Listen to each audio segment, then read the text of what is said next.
Hi, my name is Cindy Lund, and this is the Lightning Talk: Associations between Feeding Behaviors or Cues and Physiological Instability in Preterm Infants. Financial disclosures: I do receive a salary from Concordia University and have no non-financial disclosures to share. So a little background: we know that infants born prematurely are at increased risk of pediatric feeding disorders in any or all of the 4 pillars of PFD. In addition to cue-based feeding being a way that we can support infant feeding success, we have been able to look at physiological stability as another measure of the quality. Changes in heart rate, respiratory rate, and oxygen saturation levels can give us information about the quality of the feeding.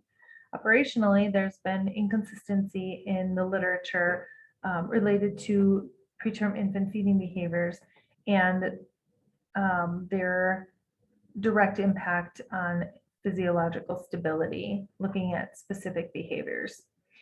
What we do have, however, are quantifiable measures of physiological stability in preterm infants. So the goal when feeding preterm infants is that they have a balance. We need a balance between behaviors or cues that they demonstrate and appropriate and timely responses by the caregivers. This is how they'll be able to maintain their physiological stability. However, we don't know how parents or novice feeders of preterm infants actually perceive the behaviors. Appropriate responses to the infant behaviors can support maintenance of physiological stability, while misinterpretation of feeding behaviors can lead to inappropriate responses, ultimately leading to physiological instability. So that led us to ask the research questions: which preterm infant behaviors are consistently identified as stress or readiness, and which specific feeding behaviors are associated with physiological stability or instability as measured by heart rate, respiratory rate, and oxygen saturation levels. So here's some of the information on participants and the procedures.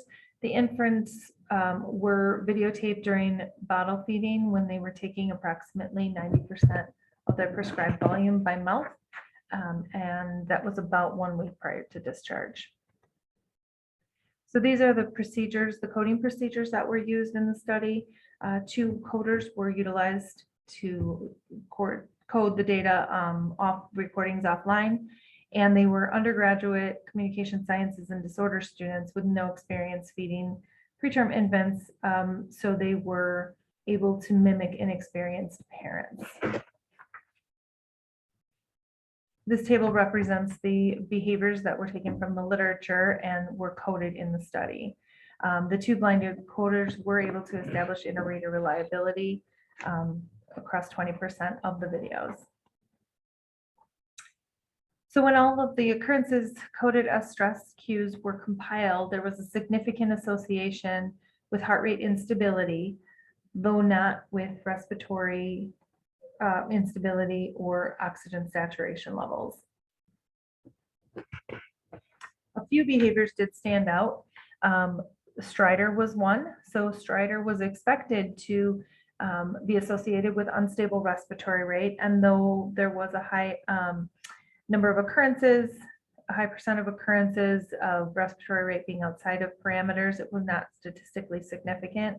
There was, however, statistical significance with heart rate instability and stridor. Audible swallow, the same was true for audible swallow. We had a statistically significant association with heart rate instability, but not with respiratory instability. Surprisingly, furrowed brow was associated with elevated heart rate when looking at it in all occurrences. Furrowed brow was not always classified as just a stress cue or readiness cue. So the relationship was analyzed in separating out stress cues and readiness cues, and there really was no difference, no statistical difference. So we found the few key behaviors that seem to be associated with heart rate instability in preterm infants during feeding.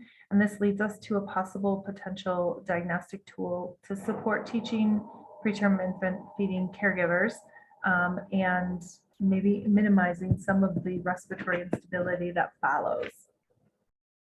There was a small sample size, which was a limitation, but that is one of the future directions to continue to collect and increase that sample size and further investigate the heart rate relationship between heart rate and specific feeding behaviors.